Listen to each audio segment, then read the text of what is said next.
Trade dominated the discussion in 2018 for those involved in agriculture. From reworking NAFTA to China, farmers were caught in the middle. I view them as a friend. I have tremendous respect for President Xi. We have a great relationship. Despite the kind words, President Trump signed a memorandum aimed at cutting the $375 billion trade deficit with China. This is the first of many. By levying billions in tariffs. The National Corn Growers Association and the Iowa Soybean Association agreed there were no winners in a trade war. I think there are ways to resolve it, but it's going to have to be in a way that saves face for the Chinese, as they would call it, and it's going to have to give the president some win. Let's hope they find that solution. The U.S. threw the first punch to protect intellectual property and technology theft with a $50 billion haymaker. China countered, and the trade war was on before much of the spring planting had begun. In April, Larry Kudlow, the newly minted head of the White House's National Economic Council, cautioned against panic and said the president wanted to grow the American economy, not to hurt any of its sectors.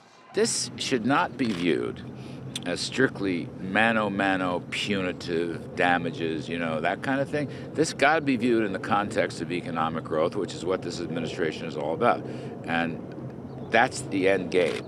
Soybean producers saw a major export market almost disappear as the tension escalated between the U.S. and China. Pork producers gathered for their annual World Pork Expo in June as industry leaders made their case for U.S. producers to compete on the world stage. The issue for us is access. If we can get in to compete, we'll compete with anybody. When we talk about trade agreements, the deal with it is what we're looking at is duties and non-scientific barriers to allow us to come to markets to compete. The pressure on other industries started to intensify by late June as President Trump levied tariffs on the equivalent to 90% of the goods that China shipped to the U.S. last year. The tariff actions taken by the president are necessary to revive America's essential steel and aluminum industries. They have been harmed by imports to the point that allowing imports to continue unchecked threatens to impair our national security. Meanwhile, NAFTA talks between Canada, Mexico, and the U.S. hit high tide near Labor Day, as all three countries face several deadlines, most of them political. Rules of origin in cars is an incredibly complicated issue, but we had reached a high-level agreement with the U.S. in the spring, and we are encouraged by the progress that they made with Mexico this summer. Which is the one that matters. The new USMCA was signed by leaders of the three countries in late November. As part of our agreement, the United States will be able to lock in our market access to Canada and Mexico and greatly expand our agricultural exports, something we've been wanting to do for many years. This is an amazing deal for our farmers and also allows them to use cutting-edge biotechnology and eliminates non-scientific barriers. The landmark agreement has yet to be ratified by the Mexican Congress of the Union, Parliament of Canada, or the U.S. Congress. Hello, sir. USDA Secretary Sonny Perdue spent much of 2018 pledging to help producers stung by the sharp drop-off in trade with China.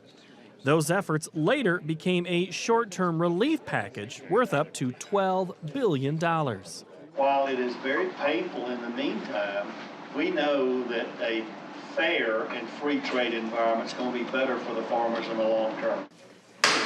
Congress was well into their work on the 2018 Farm Bill when the trade story shifted. The legislation stalled over work requirements involved with adults covered by the Supplemental Nutrition Assistance Program. As I find myself saying far too often these days, a bad process produces bad policy. And this Farm Bill is a bad policy, plain and simple. We're talking about a bill that's going to take a major step forward in lifting folks out of poverty, a major step forward in putting people back to work, a major step forward in making sure that folks who receive federal benefits are those who need federal benefits. On this vote, the yeas are 198, the nays are 213. The bill does not pass. Democrats gained 30 Republican votes to defeat the bill. Changes would be made, and the Farm Bill finally emerged in a lame duck session of Congress. Language to assist in forest management also made a late appearance at the talks as wildfires raged through the West. More than 8.5 million acres were burned in 2018 by nearly 56,000 fires. The number of acres devastated was higher than the 10-year average. The Environmental Protection Agency came under fire when it was revealed hardship waivers were being granted that circumvented ethanol blending requirements in the renewable fuel standard. I can't emphasize enough that the granting of the small refinery exemptions is objectively determined. It's not policy, it's not subjective.